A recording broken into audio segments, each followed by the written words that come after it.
Just a quick update on the JCB 2D restoration.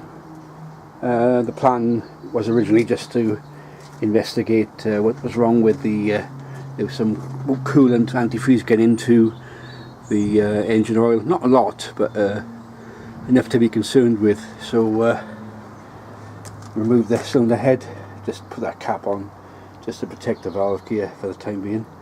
Remove the head, had a closer look at the block to see if there's any obvious signs. There was signs on the head gasket of some issues between number 1 and number 2 cylinder.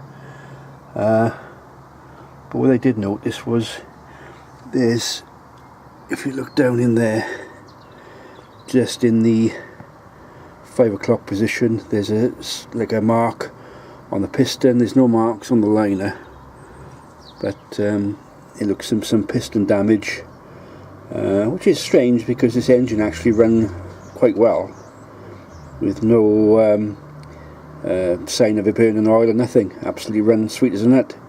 But obviously you can see there's a mark there on the piston crown.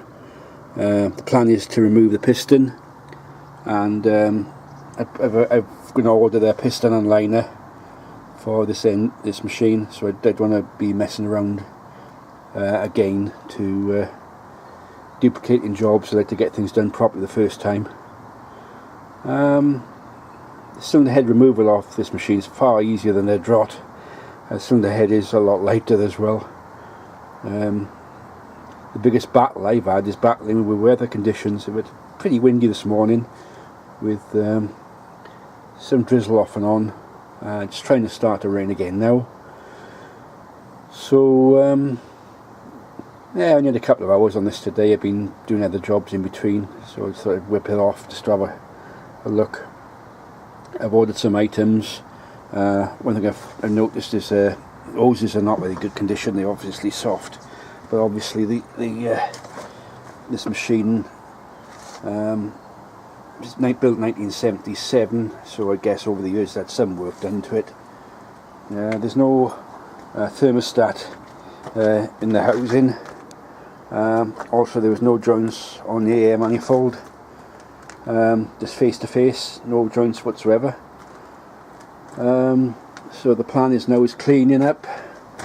I'm just obtaining parts. I can't do much more now after this weekend because I'll be busy in work now for the next couple of weeks, so everything's on stop again. I just accumulated parts to get the job done. Next thing is to remove the sump. Will give me a chance to actually clean up all the strainer within the sump itself and prepare to change that liner. There was a problem with this machine with the foot throttle. What had happened, it had come detached, and I've just hooked it back onto the pump. As you can see, it was rigged up with a bit of cord, but it's been rigged back up now, as it should be, with the cable which is connected up to the throttle linkage inside. So a little bit more work than I wanted to do, but it's always best to get it sorted out. When I first had this on top dead centre, I thought it's a bit of a lump there actually. It's like pretty hard, but it's in the same position as the damage to the top of the piston, as you can see it there. So yeah, I don't know whether this was touched in recent times and then put back as it was or what, but the machine ran fine, but it's always best to get it working right, because the last thing you want is a piston to melt up. So there's a lot of cleaning, a lot of preparation now. Get that sump guard off and start getting prepared in the liner for removal, piston liner. As I said, I dropped this cover just to protect all the valve gear. It's not too bad actually on top. Expected to be gunged right up, but it wasn't. So it's lots of cleaning to do now, and I've ordered some thermostat and some other parts, hoses, and I'm made inquiries about piston liner for number 1, and hopefully that'll get the engine sorted and out of the way. Then hopefully the weather also improve, because it hasn't been that good today. As I say, it was windy this morning, which made it not too pleasant out here, just flapping around a bit. But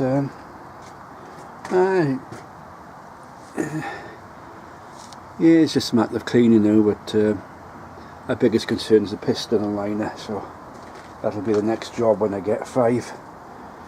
So here's till next time.